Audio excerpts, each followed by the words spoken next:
Kementerian Pendidikan menghapus jurusan IPA, IPS, dan Bahasa di seluruh sekolah menengah atas sebagai implementasi atas kurikulum Merdeka. Namun kebijakan ini dikritik karena dianggap menurunkan kualitas dasar anak saat masuk perguruan tinggi. Mulai tahun ajaran 2024-2025, Kemendikbudristek menghapus program jurusan di sekolah menengah atas seperti IPA, IPS, dan Bahasa. Hal ini menjadi bagian dari program Kurikulum Merdeka yang bertujuan membantu peserta didik fokus pada jurusan yang diminati di perguruan tinggi. Sejumlah sekolah pun telah menerapkan kebijakan ini, salah satunya di SMA Negeri 24 Jakarta. Sejak kelas 10, siswa mengikuti tes minat dan bakat yang disesuaikan dengan jurusan yang diinginkan di perguruan tinggi. Hasil tes akan menjadi bahan evaluasi guru dalam menentukan mata pelajaran yang akan siswa ambil saat di kelas 11 dan 12.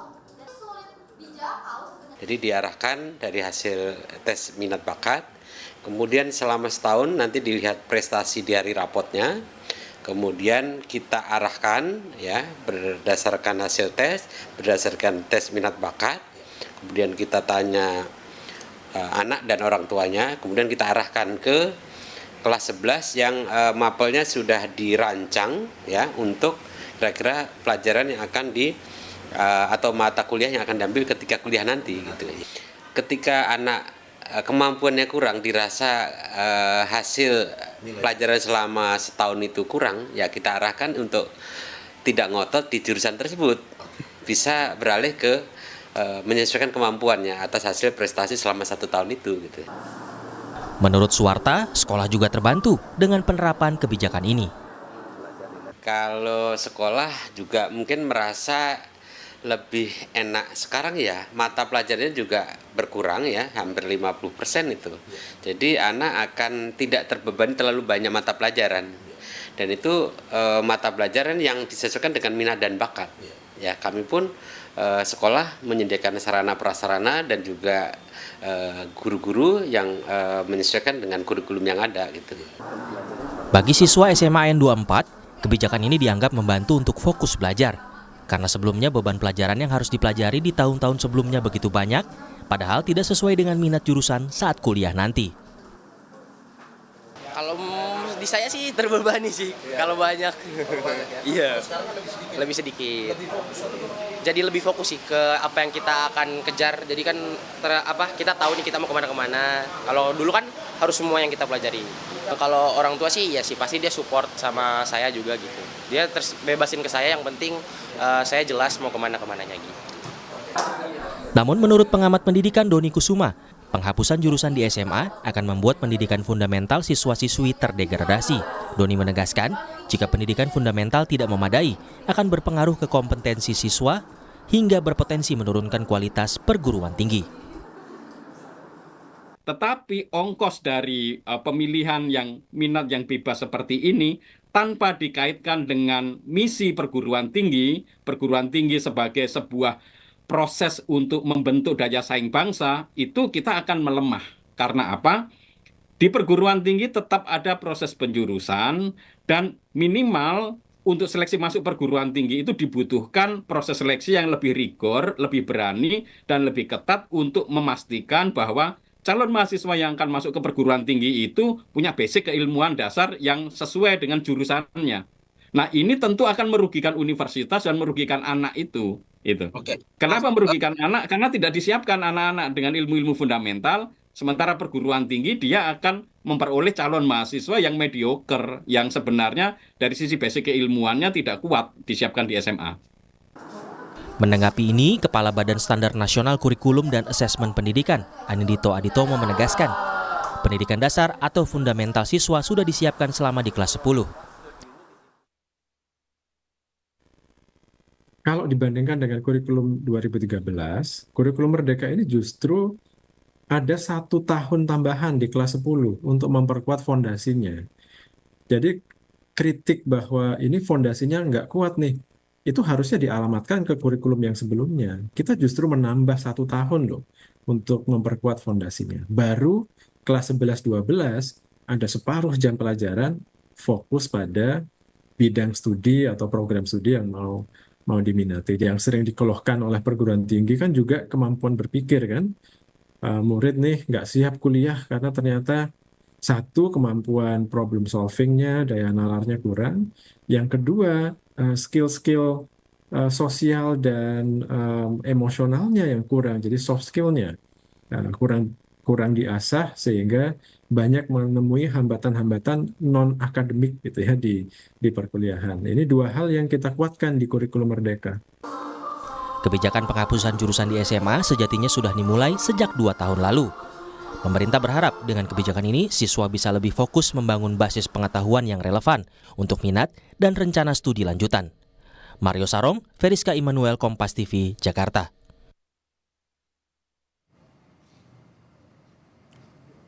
Kemendikbudristek menghapus jurusan IPA, IPS, dan Bahasa di seluruh sekolah menengah atas sebagai implementasi kurikulum Merdeka. Namun, kebijakan ini dikritik karena dianggap menurunkan kualitas dasar anak saat masuk perguruan tinggi.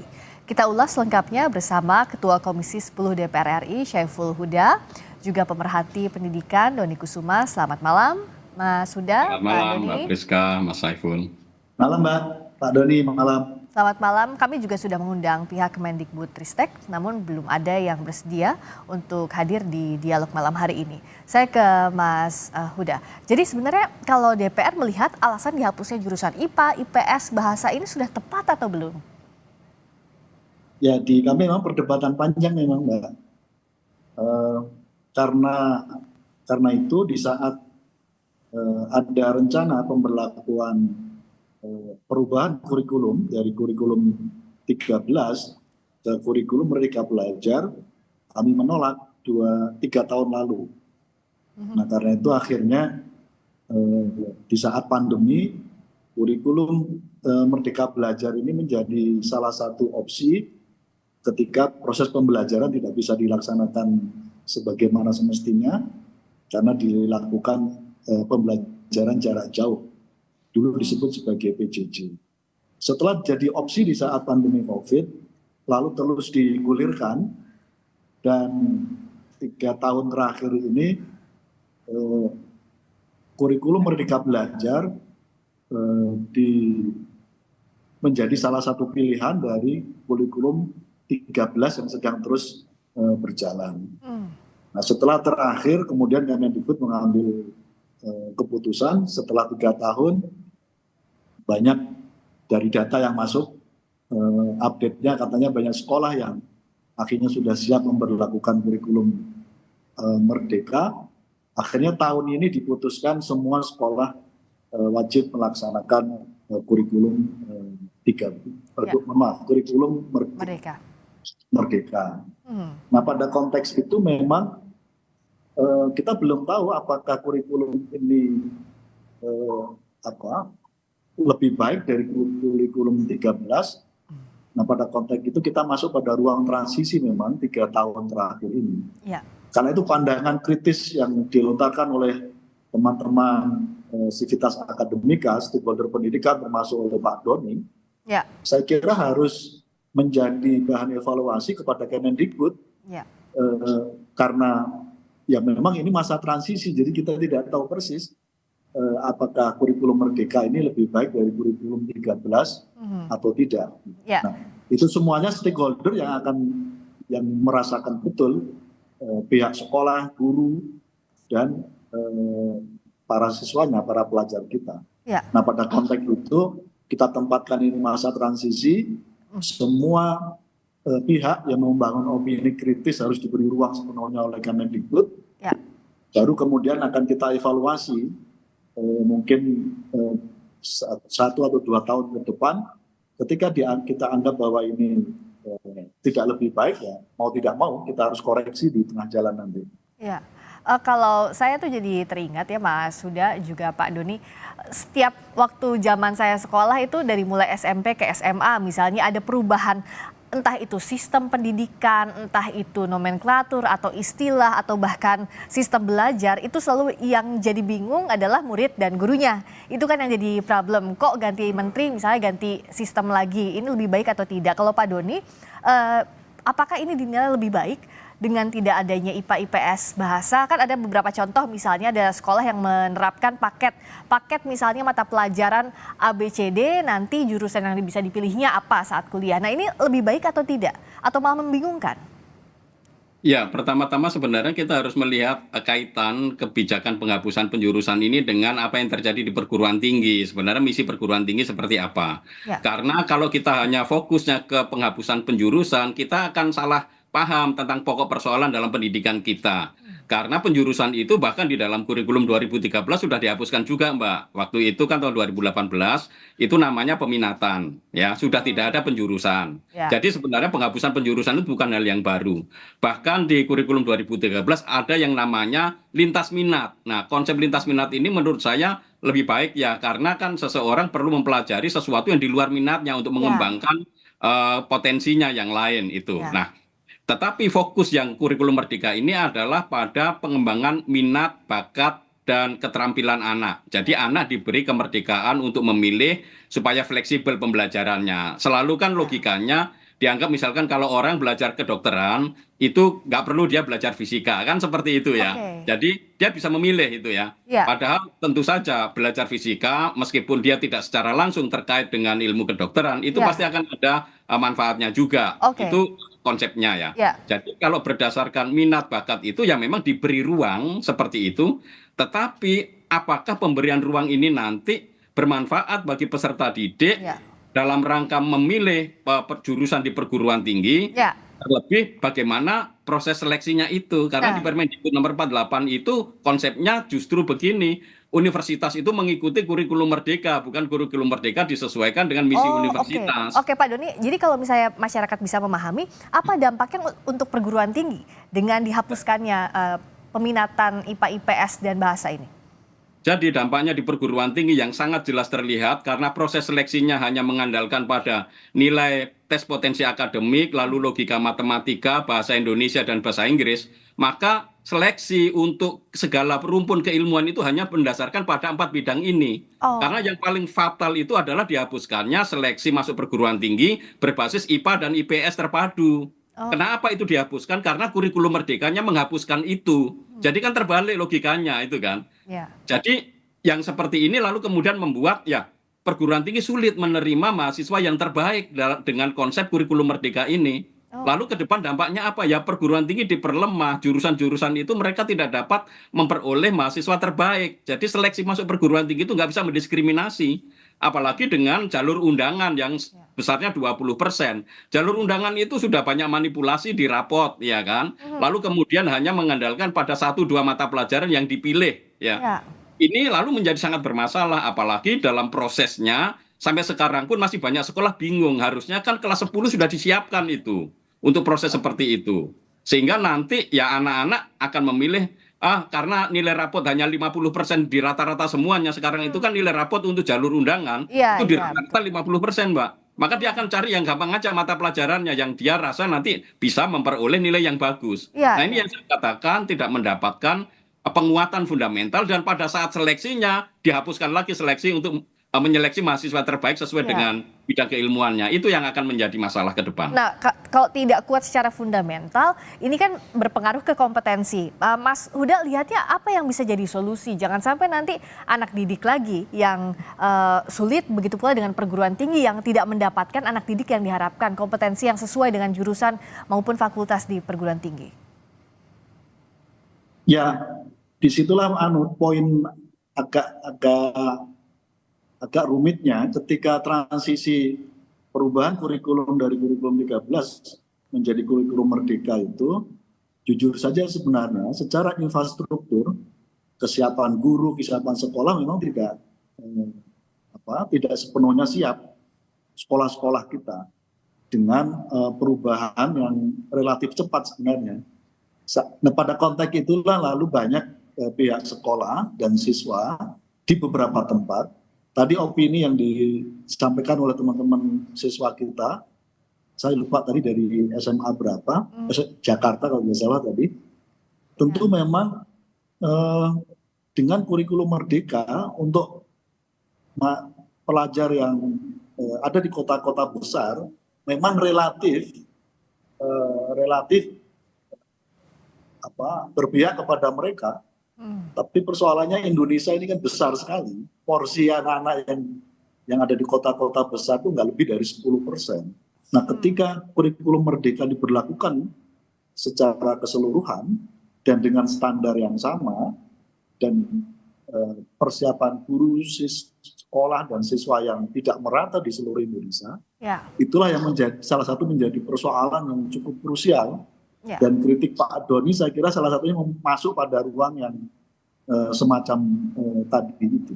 Nah, jadi sekali lagi memang kita belum bisa memastikan dalam masa transisi pemberlakuan ini apakah kurikulum merdeka lebih baik atau tidak. Tapi pada konteks ruang dan waktunya semestinya kan sebenarnya kita baru saja memberlakukan kurikulum 13 sebenarnya. Dan di dalam dunia pendidikan tidak boleh ada ketergesa-gesaan, terlebih-lebih yang semangatnya lalu trial and error gitu. Risikonya cukup panjang. Nah, banyak pihak yang menempatkan perubahan kurikulum merdeka ini sebagai pengganti kurikulum 13 terlalu pendek. Padahal transisi dari pelaksanaan kurikulum 13 juga belum selesai.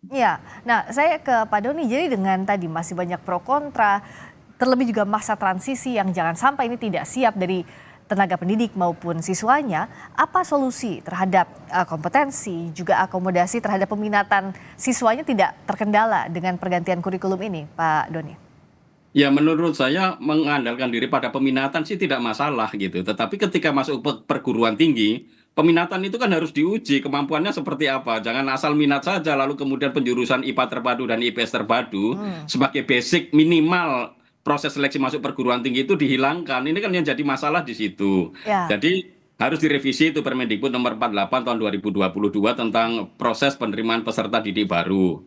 Lalu kemudian jalur undangan yang 20% itu berdasarkan prestasi itu memungkinkan manipulasi rapot, nilai-nilai rapot.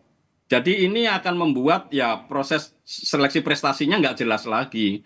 Maka menurut saya kalau mau ya sekolah-sekolah itu bagus, ya harus diuji lewat ujian tulis. Jadi ujian tes berbasis komputer lewat UTBK. Dan kita ingat tahun ini kan Kementerian meluluskan sekolah-sekolah penggerak yang menggunakan kurikulum merdeka. Dan ternyata apa hasilnya? Banyak banyak sekolah yang sebelumnya mahasiswanya lolos di UTBK, tahun ini tidak banyak yang lolos. Karena memakai kurikulum merdeka. Entah karena persoalan administrasi, entah karena pelaporannya, yaitu nilai-nilai mata pelajarannya tidak lengkap atau memang kualitasnya menurun. Ini kan harus dicek. Jadi memang ada perubahan di sini yang membuat banyak orang bertanya-tanya kenapa dengan kurikulum merdeka yang diuji cobakan di sekolah penggerak justru sekolah yang biasanya lebih banyak anak lolos di UTBK jalur tulis, sekarang itu tidak. Artinya secara infrastruktur juga belum siap ya kalau tadi pada praktiknya yang biasanya lulus banyaknya lalu tidak? Iya betul, karena memang itu kan harus ada penyesuaian data-datanya juga itu ya. Artinya bagaimana data-data, nilai rapot, dan lain-lain itu dikonversi atau dicocokkan dengan mekanisme dan sistem yang ada di perguruan tinggi. Supaya jangan sampai merugikan peserta didik. Nah Mas Huda kan jangan sampai peserta didik yang harusnya bisa lulus, tapi terkendala administratif, tidak siap dengan sistem, begitu pula tenaga pendidiknya. Ini merugikannya jangka panjang, karena bicara soal memilih jurusan, memilih universitas, ini kan untuk jangka panjang sampai nanti mereka bekerja. Apa solusi konkret yang sebenarnya bisa dilakukan, yang bisa dibantu didorong DPR untuk Kemendikbudristek? Ya, akhirnya mau tidak mau, Kemendikbud harus mengintegrasikan dari hulu sampai hilir.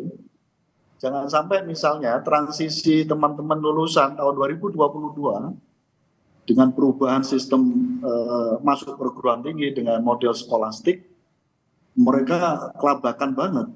Jadi yang paling menderita di dalam masa transisi ini memang angkatan tahun 2022 dan kemudian tahun 2023 kemarin juga masih mengalami kegamangan cukup tinggi sekali. Karena dulunya masuk perguruan tinggi dengan sistem sebagaimana yang seperti biasa, dirubah oleh Kemendikbud dengan sistem skolastik. Saat yang sama, sekolah-sekolah yang lain waktu itu tahun 2022 masih hampir 60% masih menggunakan kurikulum 13. Gitu.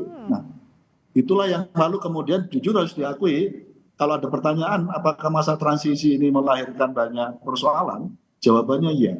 Ya. Jadi angkatan teman-teman tahun 2020, lulusan tahun 2022, 2023 mengalami kegamangan yang cukup luar biasa. Karena itu waktu itu banyak orang tua dan siswa yang stres karena apa yang diajarkan di sekolah tidak relevan dengan model tes masuk perguruan tinggi. Ya. Dan itu terjadi hampir 2 tahun. Nah karena itu, karena ini sudah diambil keputusannya dan baru akan bisa kita evaluasi 2 atau 1 tahun ke depan, ya mau tidak mau akhirnya Kemendikbud harus mengintegrasikan policy di level penghapusan penjurusan di SMA, kemudian harus didorong juga mengintegrasikan apa yang tadi lubang-lubang disampaikan oleh Pak Doni. Tentu akhirnya ya banyak hal, tadi Pak Doni sudah mencermati akhirnya ada gap yang cukup tinggi antara lulusan yang punya kompetensi yang dibutuhkan oleh perguruan tinggi, saat yang sama sistemnya masih belum terintegrasi dengan itu yang jadi kendala, harusnya terintegrasi itu semua. Terakhir singkat saja Pak Doni, apa yang bisa dilakukan di push untuk Kementerian Pendidikan Kebudayaan? Ya, saya rasa kementerian harus melakukan mitigasi ya, karena ini bukan masalah hasil akhir lulusan, tetapi ini berdampak juga pada sertifikasi guru, karena perubahan kurikulum merdeka ini mempengaruhi jam mengajar guru, lalu kemudian untuk sekolah-sekolah kecil itu akan mempengaruhi jumlah kelas ya, kalau mereka peminatannya akan lebih banyak, maka beberapa guru tidak akan memperoleh mata pelajaran, lalu kalau yang satu kelebihan maka harus menyediakan ruang, menyediakan guru baru. Hal seperti ini kan harus dimitigasi. Meskipun di dalam keputusan Menteri nomor 56 itu sudah dijelaskan bahwa para guru harus dipastikan yang selama memakai kurikulum 2013 mereka sudah menerima sertifikasi, tunjangan sertifikasi, tidak boleh hilang itu. Nah, saya khawatirnya Kemendikbudristek tidak sosialisasi ke sekolah-sekolah. Sehingga nanti pada saat proses pendaftaran Dapodik, guru-guru yang sebelumnya mendapat sertifikasi tiba-tiba hilang. Karena di kurikulum merdeka ini tidak terpenuhi kuota 24 jam mengajar sesuai Undang-Undang Sisdiknas. Dan itu harusnya diperhatikan. Jangan ada ruang untuk error ya. Kalau bicara soal trial and error, jangan sampai ada error untuk. Betul, yang jelas jangan sampai merugikan guru. Betul, gitu. Yang rugi adalah guru dan juga peserta didik untuk kedepannya. Terima kasih Pak Doni Kusuma, pemerhati pendidikan. Terima kasih Mas Saiful Huda, Ketua Komisi 10 DPR RI. Selamat malam. Selamat malam, terima kasih Mas Huda, Mbak Friska. Terima kasih.